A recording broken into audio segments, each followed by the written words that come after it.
नमस्कार। आप सभी का एक बार फिर से स्वागत है आपके अपने YouTube चैनल फिजिकल एजुकेशन अड्डा के ऊपर, जहां आपको फिजिकल एजुकेशन स्पोर्ट्स की हर प्रकार की अपडेट हमारे द्वारा समय समय पे दी जाती है। उसी कड़ी में आज हम बात करेंगे भाई हरियाणा पीटीआई भर्ती जो 2006 में एक बार एडवर्टाइजमेंट हुई थी, उसके बाद वो भर्ती कांग्रेस सरकार के द्वारा की गई। बीजेपी सरकार में जो है कोर्ट का निर्णय आया और भर्ती को जो रद्द किया गया और दोबारा से जो है रिटर्न एग्जाम हुआ ऑब्जेक्टिव टाइप, और बाकायदा दोबारा से उस पूरी भर्ती प्रोसेस को पूरा किया गया। अब मामला क्या चल रहा है उस भर्ती का, आज मैं जिक्र क्यों क्यों कर रहा हूँ, इस पूरी जो सिस्टम है या मेरे को क्या लगता है या क्या हो सकता है, उन सारी बातों को लेकर हम बात करेंगे। क्योंकि मेरे साथी या सीनियर बड़े भाई साहब जीतपाल जी, उनका फोन भी मेरे पास आया था कि आप इसके ऊपर कुछ बोलिए। हालांकि कुछ बोलने को बचा नहीं है, भर्ती दोबारा हो चुकी है। और अब क्या होता है, एक बार हरियाणा में कोई चीज घट जाती है, देश में कोई चीज घट जाती है, तो हमें लगता है कि बार बार वही घटना घटेगी। तो हमारे दिमाग में एक प्रकार से साइकोलॉजिकल इश्यू एक क्रिएट हो जाता है कि पहले भर्ती कैंसिल हुई थी कि दोबारा तो कैंसिल नहीं हो जाएगी। तो इसी प्रकार के क्वेश्चन हमारे दिमाग में आने लगते हैं, और पीटीआई भर्ती को लेकर भी यही सारी चीजें जो है चल रही है। अब मामला क्या है, 2006 की भर्ती पे जो कोर्ट केस हुआ था, उसमें जहां तक मेरे को ध्यान है भर्ती प्रोसेस को बदल दिया गया था फॉर्म भरवाने के बाद। और तब कोर्ट के अंदर कुछ कैंडिडेट गए थे कि एडवर्टाइजमेंट में कुछ बोला गया था और बाद में भर्ती प्रोसेस को कुछ अलग तरीके से पूरा किया गया। तो कोर्ट ने बोला कि आप बाद में भर्ती प्रोसेस को चेंज नहीं कर सकते, इसलिए आपने शुरुआत में जो एडवर्टाइजमेंट की थी जिस बेस के आधार पे, उसी आधार पे दोबारा से भर्ती कीजिए। ये था मामला 2006 का। अब दोबारा भर्ती होती है बीजेपी की लास्ट टर्म के अंदर, सरकार के अंदर। तो उस दौरान दोबारा से सेम प्रोसेस को फॉलो किया जाता है, फॉर्म भरवाए जाते हैं और पूरी प्रक्रिया को दोबारा जो है एज इट इज फॉलो किया जाता है, और उन्हीं कैंडिडेट को इस भर्ती प्रोसेस में शामिल किया जाता है जो 2006 में फॉर्म भर पाए थे। अब होता क्या है कि भाई जब भी कोई एग्जाम होता है हरियाणा में, शायद ही कोई ऐसी भर्ती होगी जो कोर्ट में ना गई हो। पीजीटी टीजीटी कोई भी हो, what ever, doesn't matter, CET की भर्ती, हर भर्ती कोर्ट में जाती है।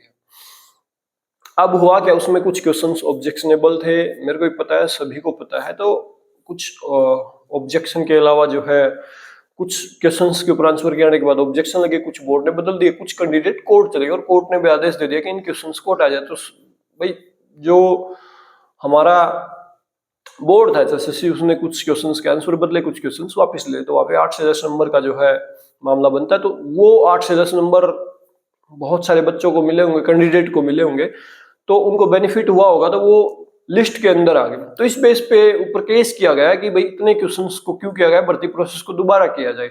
तो इसमें ऐसा कोई मेरे को लॉजिकल सेंस नजर नहीं आती कि भाई कोर्ट इस बात के ऊपर ये कह देगा कि भाई दोबारा भर्ती प्रोसेस को करो, और अगर वो 10 नंबर सभी को दिए गए हैं या जिनके क्वेश्चंस ठीक थे उनको दिए गए हैं, तो वो जो कैंडिडेट आज कोर्ट में गए हुए हैं मेरे हिसाब से वो भी तो इस भर्ती प्रोसेस में थे। हो सकता है 10 में से उनको कम नंबर मिल पाए हो, या 10 के 10 मिल जाते तो वो कोर्ट ही नहीं जाते।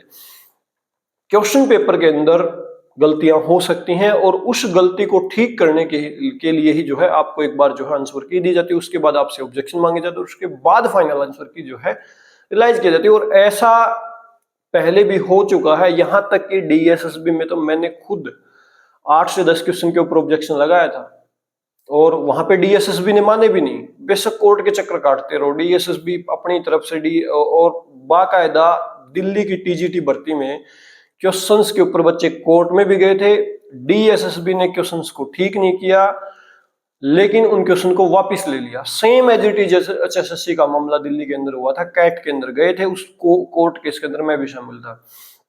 डीएसएसबी ने उन क्वेश्चन के राइट आंसर को एक्सेप्ट नहीं किया, नंबर सभी को दे दिए, जो जो बच्चे एलिजिबल थे उनको नंबर मिल गए, तो नंबर तो सभी को मिलेंगे यकीनन। तो ये पूरा मामला दिल्ली में भी हो चुका है। तो इस बेस के आधार पे जो है भर्तियां कभी भी मेरे हिसाब से रद्द नहीं होती हैं। तो जितने भी पीटीआई हैं, सीनियर हैं, लगभग मेरे से सारे ही सीनियर है मोस्ट, तो आप इसको लेके बेफिक्र रहिए। आपकी भर्ती के ऊपर रत्ती भर फर्क मेरे को तो पड़ता हुआ नजर नहीं आ रहा है, क्योंकि सरकार ने प्रोसेस को फॉलो किया। प्रोसेस के ऊपर ऑब्जेक्शन लग सकता है। दूसरा, कई बार कहते हैं कि पेपर लीक हुआ, ये हुआ, फला फला कैंडिडेट का नाम बाकायदा कोर्ट में दिया गया कि फला शामिल था। देखो, बोर्ड के पास सारे प्रूफ हैं, और एचएसएससी जो है कोर्ट में अपने प्रूफ पेश करेगा। और कोई इंडिविजुअल मैटर है भी किसी का तो वो उससे पूरी भर्ती प्रक्रिया जो है बाधित नहीं की जा सकती है, ये भी कन्फर्म है। और ये समय समय पे होता भी रहा, कैंडिडेट पकड़े भी जाते हैं।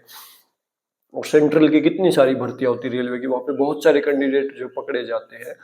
और अब तो मामला बहुत पुराना हो चुका, तो मेरे हिसाब से भाई क्वेश्चन पेपर लीक था, ये था, वो था, कोई फर्क नहीं पड़ना। बाकी आप अगर एंजाइटी के साथ जीना चाहते हैं, आगे क्या होगा क्या क्या नहीं होगा, तो उसका कोई सॉल्यूशन नहीं है। कई बार हमें क्या लगता है, क्योंकि इस भर्ती में एक और मामला हो गया भाई, सभी को इंडिविजुअल सम्मन चले गए, जो जो कैंडिडेट सिलेक्टेड है, तो इसका कोई मैटर नहीं करता। क्योंकि अगर कोई केस कर रहा है और वो कुछ बोल रहा है, तो कोर्ट सम्मन दे देता है वकील के कहने पे, भाई रिलीज कर देता है, भाई इस इंसान को तलब किया जाए कि मामला क्या चल रहा है, दोनों पक्षों की सुनवाई के लिए। क्योंकि ये कोई बड़ा मामला नहीं, मेरे गांव में ही आज से कुछ साल पहले प्लाट कटे थे, किसी ने 2 किले बेच दिए थे, इसका मैं भी उदाहरण हूँ एक। तो उस टाइम पे जो रेट था, उन्होंने वो 2 किले 35 लाख के बेच दिए, और जिन्होंने खरीदे उन्होंने उसके अंदर प्लॉट काट दिए। वो भाई प्लॉट कटेंगे तो महंगे बिकेंगे यकीनन। अब 10-15 साल बाद उन्होंने मुकदमा ठोक दिया कि भाई ये तो कॉलोनी जो है ना वैलिड नहीं है।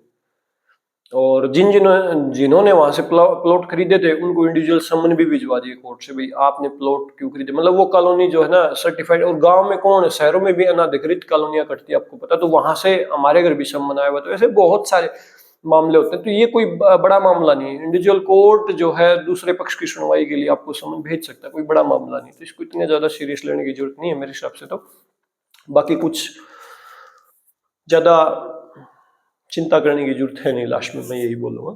और ज्यादा शब्द है नहीं, क्योंकि मेरे को इसके बारे में ज्यादा डिटेल में जानकारी है भी नहीं क्या मामला। और सभी को कोर्ट जाने का अधिकार है भाई, मैं ये नहीं कहूंगा कि जो कोर्ट गए वो गलत है, नो, वो अपने हिसाब से ठीक हो सकते हैं, उनकी अपनी समझ हो सकती है, क्योंकि मैं अंतिम सत्य नहीं और ना ही कोई और अंतिम सत्य, उन्हें को कुछ भी हो सकता है। बट इस ओवरऑल पीछे का जब इतिहास देखते हैं उसके हिसाब से मेरे को नहीं लगता कि कुछ होना है। तो आज की वीडियो में इतना ही, यही जानकारी आपके साथ शेयर करनी थी। अभी के लिए इस वीडियो में इतना ही। वीडियो को आपने लास्ट तक देखा इसके लिए आप सभी का बहुत बहुत धन्यवाद। Thank you.